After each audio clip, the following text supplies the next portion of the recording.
Welcome to the Missions Podcast, the show that explores your hard questions on missions, theology, and practice to help goers think and thinkers go.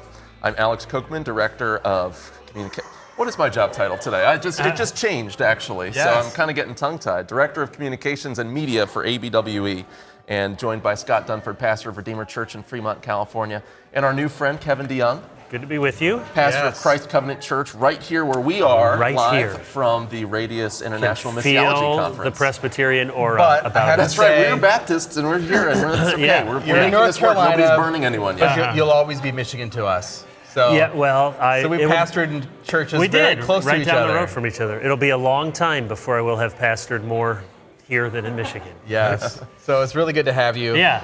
I wanted to be cheeky and start with a question of so hey, what is the mission of the church? But that's actually the title of Or the why whole. aren't you emergent? But Yeah, right. Right. Or what's your opinions on Ted Clark? No. But instead, you gave a session on what is not the mission of the church, and I would love for you to just help our listeners think through that. Why is it so important for the church to understand what its mission is, but also what its mission isn't?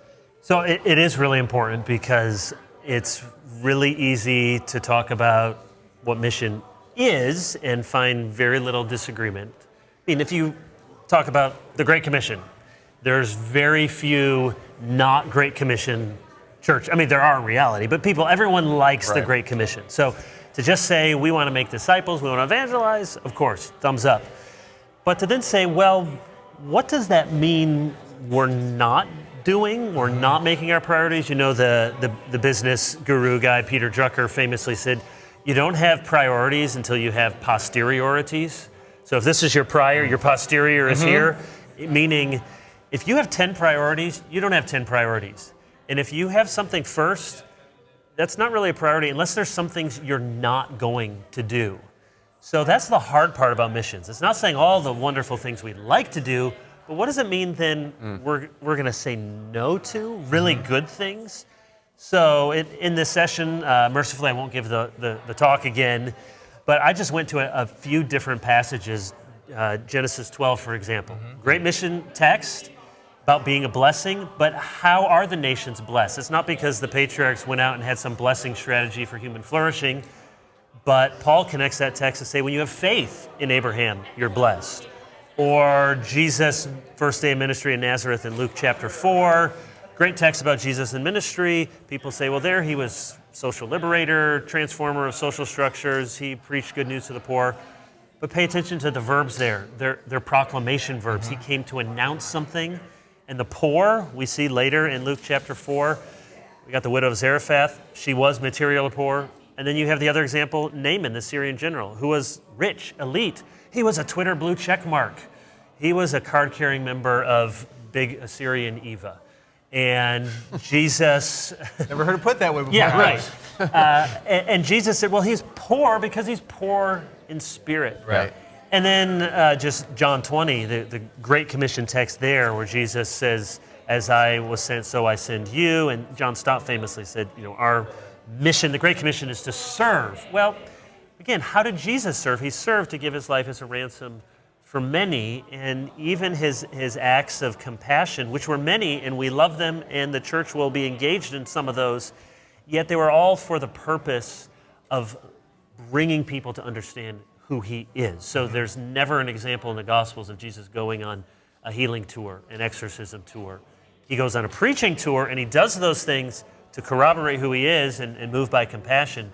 But he says, Mark 1:38, he came out in ministry to preach. So there you go. You didn't have to have the whole session, 3-minute version of what I was trying to say, what the mission of the church is not, to clear the way for what it is. That's one of the things that we love about the Radius Conference is that there's so much good that we need to hear about unreached people groups and the plight of the lost and things like that, but you can also come and learn about the Bible and learn about those theological truths that undergird the mission, whether you're a sender, whether you're a goer, whatever role that you're playing.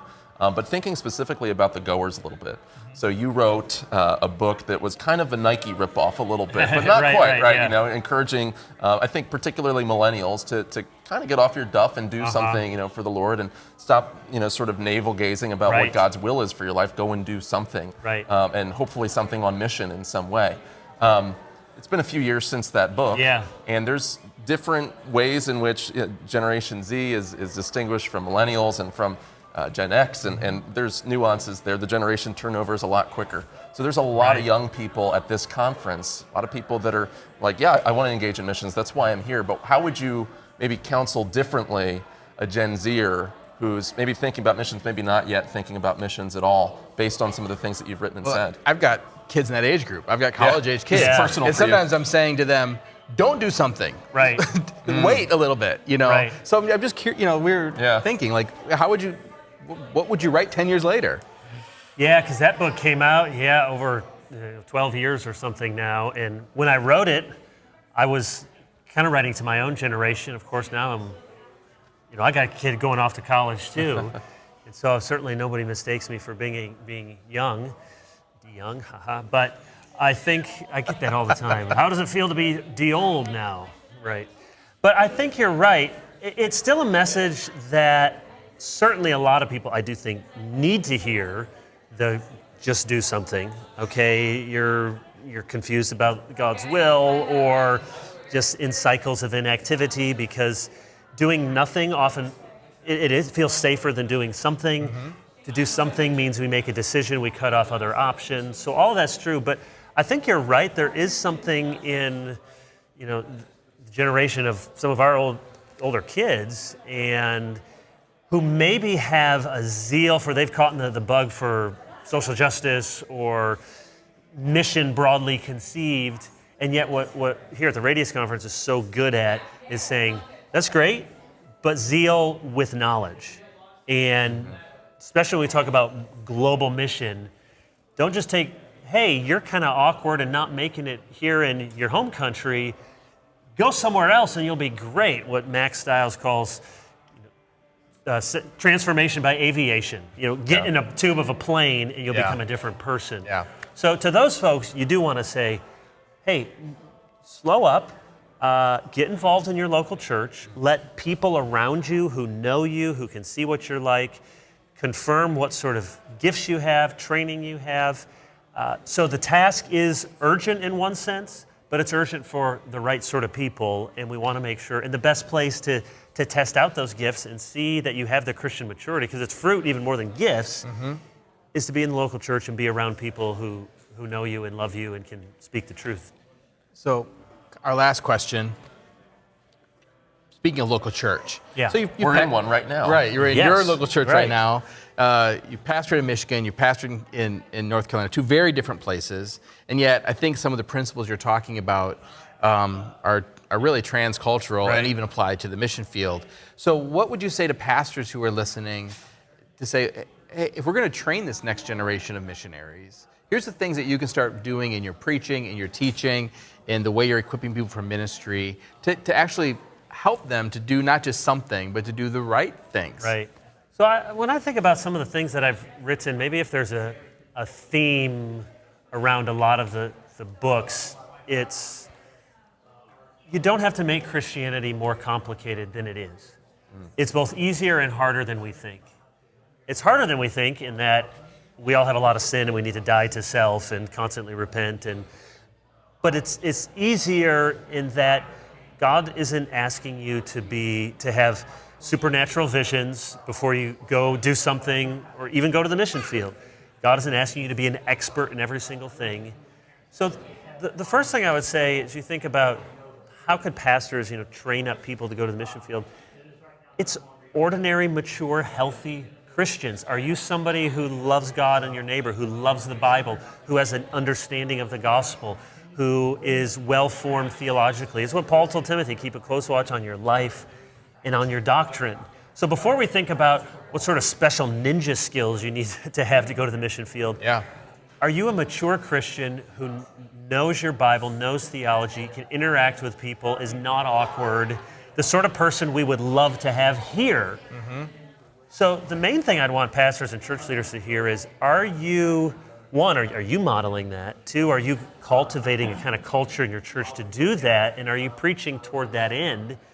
And then when you have just a normal, baseline, mature, godly, filled with the Spirit sort of Christian, then you can think about some specifics, like as a preacher, are you working in from time to time, not every Sunday the application's the same, but from time to time, a kind of call. Some of you should consider missions. Are you putting it before your church? Because what often happens is missions, everyone's kind of for it during missions week, but it's like a few kind of crazy, Right. granola types who are like on the missions committee. Hope God said call someone just not my kid. Yeah, right. So that's true. Pastors often, and I'm preaching myself here, you need to help disciple your parents. What are you going to do when your 24-year-old says, I want to go do this in some hard place? You say, no, wait a minute. My plan was you and start having grandkids like 5 doors down from us, which is what parents want. So you need to disciple the whole family and the whole church toward that end. That's exciting. Yeah. Well, people can follow you on Twitter at, what is it, RevKev something? Rev Kevin DeYoung, I think. Yeah, very good. Yeah. And how can they get a hold of your books and some things that you've written, the talk that you gave here? Yeah, so I have a website, kevindeyoung.org, that has all of sermons, articles, everything that I'm doing gets funneled into that one resource. You can find all the books there. Otherwise, books are at Crossway or Amazon or, bookstores as they exist online in various Very places. good. Well, thank you for your church and your church's hospitality for having this here. We're really pleased for having to do a it. missions heartbeat. Thank you, guys. And for your words of wisdom for us today. So the Missions Podcast is a ministry of ABWE. To get more, go to missionspodcast.com, and you can partner with us at missionspodcast.com/support. And also, while you're there, remember to leave us a 5-star review. That'll help get this content in front of others who can be blessed by it. So until our next conversation here from the Radius Conference 2022, thanks for watching and listening.